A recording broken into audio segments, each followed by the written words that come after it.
Located on 225 acres in Garden City, Long Island, Nassau Community College, a member of the State University of New York system, has close to 20,000 students attend the school each year. The college mascot is Leo the Lion, and these are his stories of the school's absolute best and brightest who have graduated over the past 50-plus years. So let's catch up together as the Alumni Association of Nassau Community College proudly presents Lion Tales on the voice of Nassau Community College, 90.3 WHPC.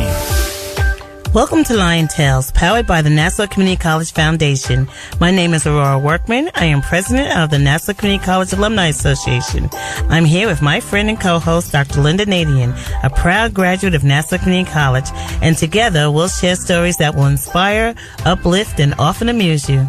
Each week, Aurora and I will introduce you to alumni of Nassau Community College interested in sharing their experience here at Nassau Community College, along with the secrets to their success. On behalf of the Alumni Association, we are just sending our love and concern to Patrick Day, who was an alumni. He was from Freeport. He was a boxer. He sustained a head injury, stayed in a coma, and passed away recently. So to the Day family, who are many alums of Nassau Community College, we send our condolences. Look for many new and exciting events on the Alumni Association social media pages, Facebook, Instagram, and our web pages at www.nassaucommunitycollege.edu/alumni. If you, our listening audience, has any positive news you would like to share about Nassau Community College alumni, engagements, births, graduations, weddings, and or accolades, email us at alumni@nassaucommunitycollege.edu and we will shout you out. Well, today's guest is Katie Stewart, class of 1982, a kindergarten teacher in the Levittown School District. She has been teaching kindergarten for 32 years with a total of 36 years in education. Nassau Community College was her bridge to many endeavors in her life, which included working at 90.3 WHPC and being ordained a Eucharistic Minister while on campus. Welcome to Lion Tales, Katie Stewart, class of 1982. Thank you. So, my goodness, you have really done much. It's been a long life so far. And it's a good life. That's what we do so many things. But tell us your decision to come to Nassau. How did that happen? Well, I wasn't really sure when I graduated from high school what avenue I wanted to take. So I decided that if I at least got an associate's degree and went to Nassau Community College, I would maybe figure out what things I wanted to do with my life. And it's amazing that a lot of graduates, and I don't know if this is because it's Lynnda in our circle, but we all became educators or in some form or fashion and work with school districts, and it's great to see. Nassau, you did good. Because with just the education of us four in this area in terms of teaching, just think of how many hundreds of thousands of students has been produced, and that is through our start at Nassau. So that's commendable. Yeah. So what were some of your favorite courses? Did you know that you were going to be a teacher? Did you start on that path? I honestly didn't have I probably would have guessed I might have been a teacher, but I didn't have any definite idea. And one class I took was American Sign Language here. Mm-hmm. I did American Sign Language 1 and 2, and I loved it. Actually, the professor at the end asked me if I wanted to interpret because I was really good at it. And I will tell you that in my education now, I do use sign language. Every year we do a program at the end called our Kindergarten Celebration, and we do a song in sign language, which is beautiful. I've changed to a different song in sign language, but every year I do use it, and the kids love learning sign language. So I've used it in my career. So, do you remember any of the professors that you had while you were here? The professor for that class was Sue Klein. She was awesome. I loved having her. She was very informative. She was very helpful. I also had a professor for one of my science classes I took, Dr. Lipschitz. It was a genetics class.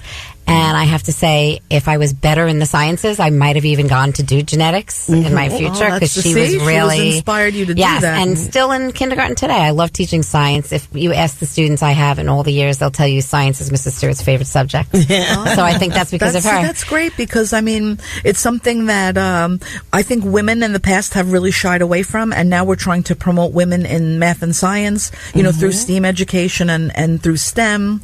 And now you're saying that you really did love love it, but you kind of held back a little bit because it wasn't presented to women probably in that way. I loved the lab we did. I remember breeding fruit flies for their eye color. It was an awesome experience I won't ever forget. And then now I do STEAM Club at my school. I'm one of the teachers that do it, and I've done it for the past 4 or 5 years. That's great. With 3rd, 4th, and 5th graders, so I really I remember enjoy it. I had Dr. Ryan was the bio teacher, and I did so great in the labs, but I did terrible on the multiple choice tests, and he would always say, you could be a surgeon, but you got to pass these tests. But but the hands-on part was so great because that's where I think most students shine when they have the chance to really experiment with the labs and the hands-on piece of it, which is really STEAM and STEM. That's what they want you to be doing. Definitely. And kindergartners love all those experiments and doing things. So I do a lot of that in my classroom. That's great. Do you remember were you part of any student activities or clubs here at Nassau? I did. I was in the Eucharistic, they called it the Catholic community then, and I did become a Eucharistic minister because of that. And we did a lot of things on campus through that. I met a lot of friends through that. I had a lot of great experiences when I was here. So that was one of the things I did, that I met people and enjoyed. What were some of the steps you had to take to become a minister on campus? They did a training. It was a few weeks that you had to go and, did different experiences that you had to do, practice giving out the communion, practice giving, all different things that you did in that aspect. I thought it was really good. I didn't do it every time we went to Mass, but, it was good to be able to say that you did that. Right. Did you ever go into any of the hospitals and then offer communion to patients? I do remember going to some of the nursing homes around here that we did one time, and a few different things that we did, but not any. We didn't really go to hospitals at that point. Were there many women in the program at that time? Actually, both men and women. There were a few men that became Eucharistic ministers that I remember. So I thought everybody was welcome to. Right. I know there was the leader was Gene Zirkle. He was one of the professors here in math, and he was really welcoming and inviting and encouraging. So, I didn't have him for math, but he was a great professor. Right. Oh. That was always one of the best things with the student activities and the clubs. I mean, people don't realize how many friendships are formed in those clubs that are not, and you may not have met those people in your class, but you've met them at the student clubs and activities, and people are like, you didn't take class together. No, but we were in this club. So that really works out well. Really makes and that's sort of an interesting club because it is based on religious beliefs at the same time, but it's a core group of people together. So that's very interesting that you did that. Yeah, that should have been really fun. One of the clubs that I've always remembered doing was bringing guests here to the college campus, and that was always great, for us to do as club members. And there's so many that you can choose from. But you're listening to Lion Tales on the voice of Nassau Community College, 90.3 WHPC. I'm Aurora Workman, along with Dr. Lynnda Nadien, and our guest today is Katie Stewart, classroom teacher and a proud alum of Nassau Community College. So we were talking about your club being in the Eucharistic Minister here at Nassau Community College. What are some of the other memorable events that occurred that you attended? Well, unfortunately, a sad event was the memorial we did for the students who were killed at the Herrick's train station. Yes. It happened in 1982 when I was, the semester I graduated. And I know the Catholic community did a memorial on campus because some of the students were from Nassau Community College. So. Oh. Boy, that takes me back. I remember that. That. Yeah. And so, how did you? What was the premise then at that point to get involved with that? You just did a fundraiser they organized the memorial for it. Oh, so everybody did a little bit of things, and I remember going to the memorial, running it. The Catholic community did a lot for the memorial too. And it was very sad, but it was a nice way to experience it all together. So. Right, and the whole Nassau County kind of really reached out. I remember that. Yeah, we did things. I went to St. Martha's Church in Uniondale, and we had a memorial service for the families. I do remember that. Yeah. Ooh. Now while you're here, you're sort of thinking about possibly teaching, or once once you were ready to graduate in 82, did you say to yourself, okay, what were you doing, applying to other schools for ed, or I just was here for about a year and decided, I really have to make some sort of decision what I'm going to do next year when I graduate. Mm-hmm. So I went to the career placement office here at Nassau Community College. And they had a kind of aptitude test that you took. Right. So I remember it was like I was doing in high school you do those Scantron sheets. It was like that, and it was a bunch of questions. And I sat and did it. You made an appointment to do it, and then they must have scanned it, and they gave you, when you went and got the results, they gave you a list of jobs that you would do. Of course, it was a teacher, a nurse, and on down it went. So I do have to say that taking the American Sign Language class, I considered, once I decided I was doing education, going to Gallaudet University and being a teacher of the deaf. Unfortunately, because of monetary reasons and other things, I decided not to do that, but that definitely was one of the reasons why I became an educator. And then there were scholarships that I could get for the college I decided to go to, which was St. Joseph's College in Patchogue. And I came in second. I remember being interviewed. Nice. They had people come here. Of course, a nurse got the first scholarship, right. And I got the partial scholarship. But that was good. I mean, it was great. I thought St. Joseph's was an excellent college. It was a good choice to go from there, from here to there. And I definitely was well prepared at Nassau, with my classes and my associate's degree to go to St. Joseph's. I know several students that have been here. I attended 2 graduations that were over at Nassau Coliseum for St. Joseph's. Yeah, because my students invited me. That's wonderful. And it ties in what happens with campuses along Long Island is that they do communicate with the credits and things that we have here at Nassau, which transfers easily. So sometimes it's a seamless transfer, And back then it was easy. Yeah. Yes. Back then it was boom, because I went to Post after here, and it was like, boom, here's all your credits. And it's so much easier to make it less complicated, because once you have that liberal arts background, it's really a significant thing, because you probably fulfilled a lot of the requirements, so you can go right into your major. Which is exactly what I did. I thought that was it was a good preparation for then going into your whatever classes you needed for your degree that you were getting, whatever you... And I like the way when colleges sort of lay out semester by semester, and you know exactly what you need to take, and then you can sort of do a check off that, okay, I completed these requirements, and then I know that the end is coming, that there is going to be, that final degree granted. Yeah, the light.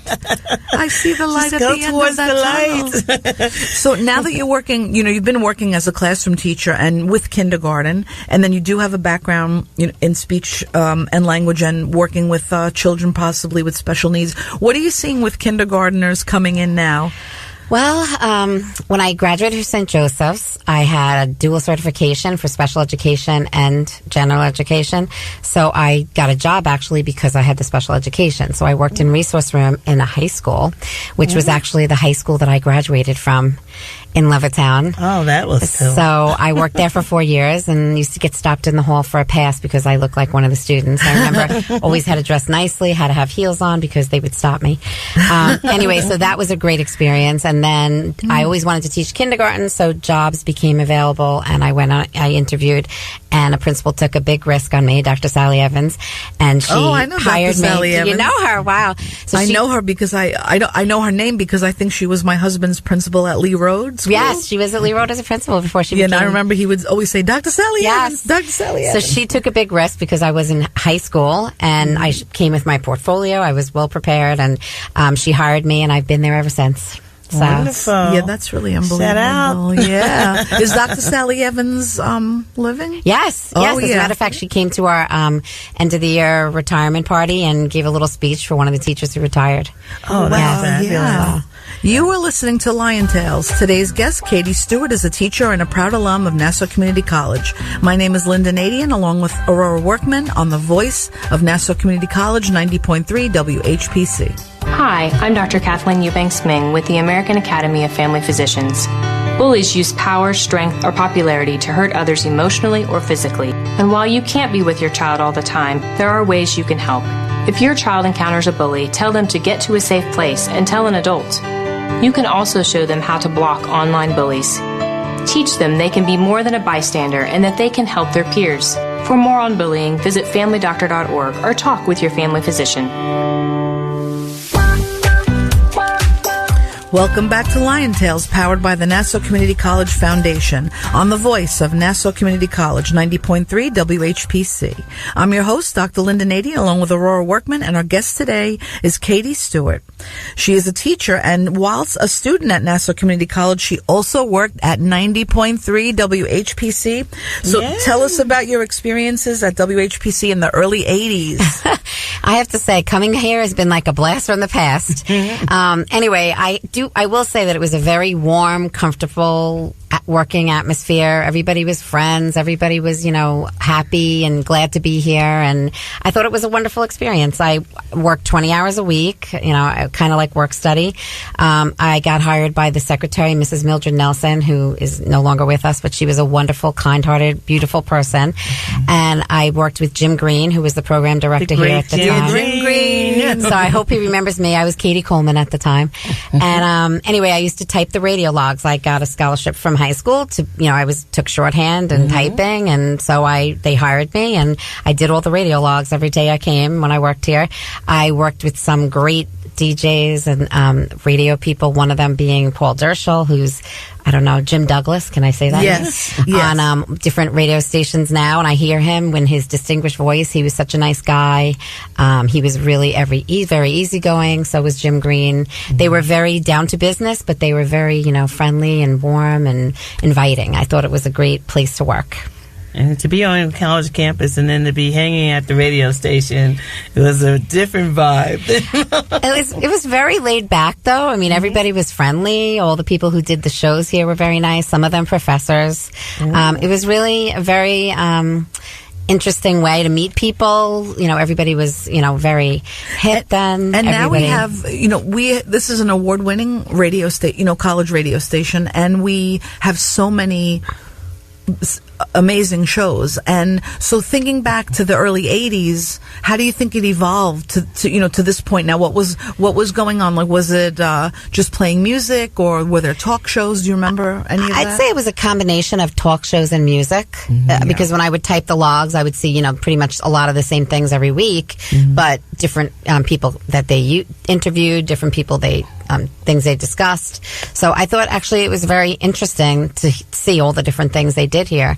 I don't know, at the time if people really knew that they did that much. Right, it was a lot. It's interesting to see that although a lot of college campuses do have a radio station, it's not as prominent as WHPC, which is really becoming the best, an award-winning college radio. So going back to that early September of 80, Flock of Seagulls and all of these groups that were coming out, there really wasn't MTV yet.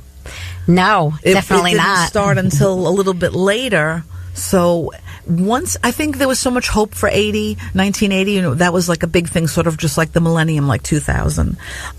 So some of the work that you were doing, what were some of the artists you were listening to? I was more of an easy listening type of girl. Yeah. I didn't listen to so much rock.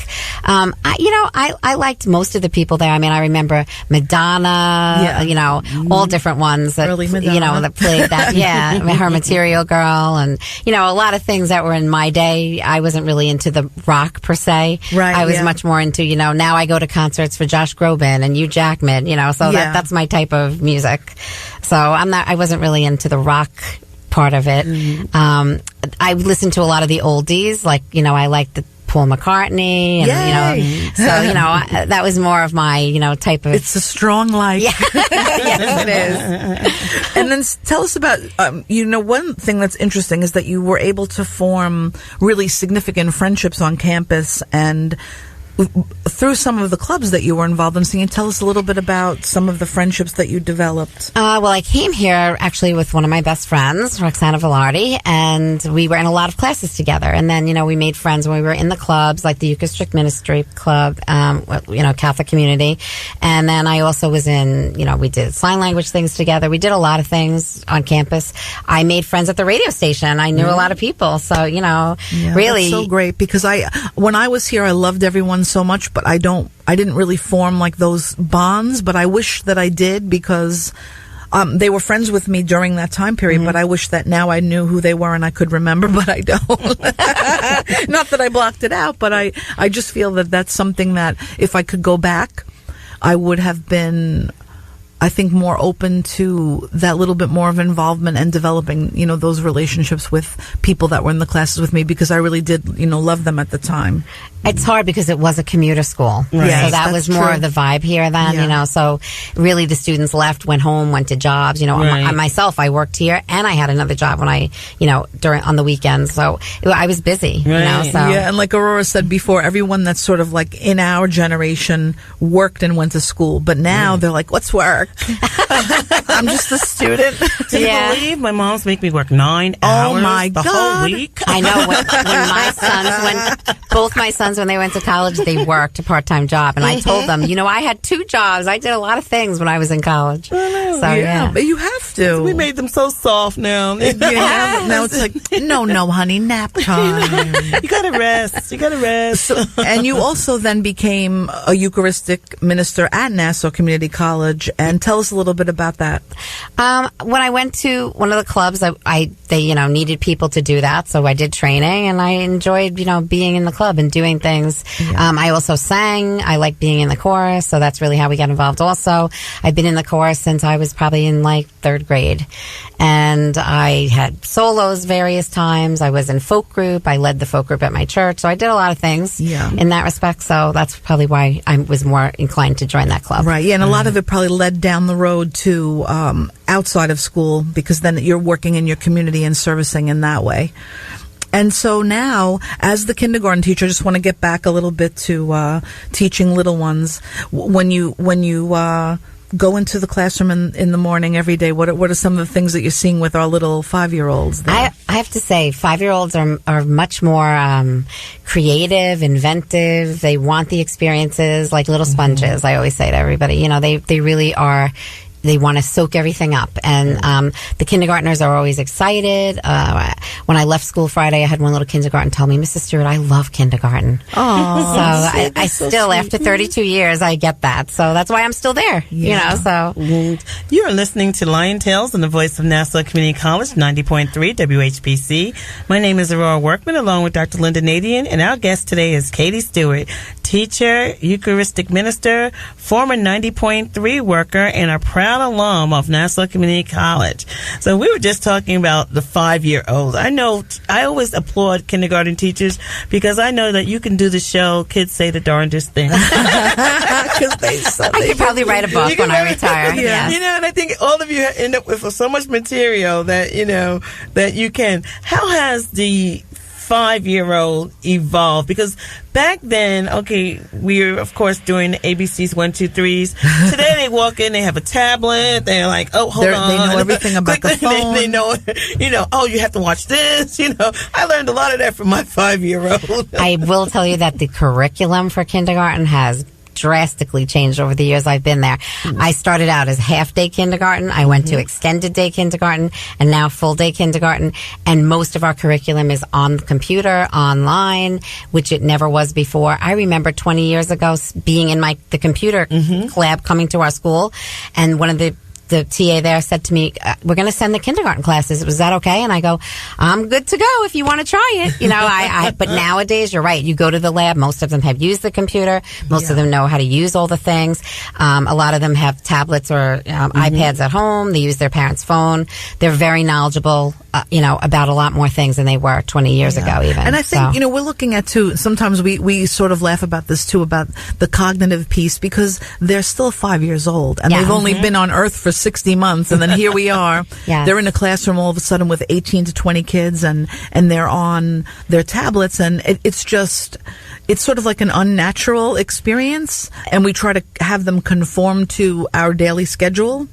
It's a lot in a day. I mean, when you think about everything we do, but, they still love doing centers where they have the playthings and blocks and building, and, and we teach them, I'm doing science with engineering, and building and design with them, so that's a lot for kindergarten. We do different things like forces in motion for physics. I mean, we're teaching them all beginning things of science and technology, and it's a lot. And I think that keeping them moving as much as possible and creating the stations, I always notice that just observing how students react in those situations, you get a better learning spectrum, you get a better learning environment, and they can move physically. And I think that that's a big key factor in today's curriculum, that we keep them moving around and give them those options to sort of run their own learning in a flexible way. I see that that's working. Well, they do like being very independent, and the teachers, I know I do, give a lot of brain breaks, and we do various things where they're moving.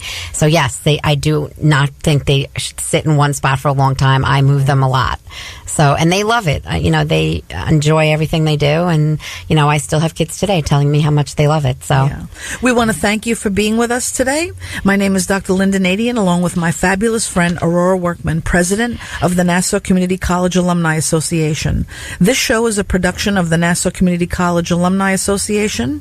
Visit nassaucommunitycollege.edu/WHPC for more information. Available as a podcast on iTunes, Android Podcasts, and Spreaker. Lion Tales is powered by the Nassau Community College Foundation on the voice of Nassau Community College, 90.3 WHPC. We'll talk to you next week.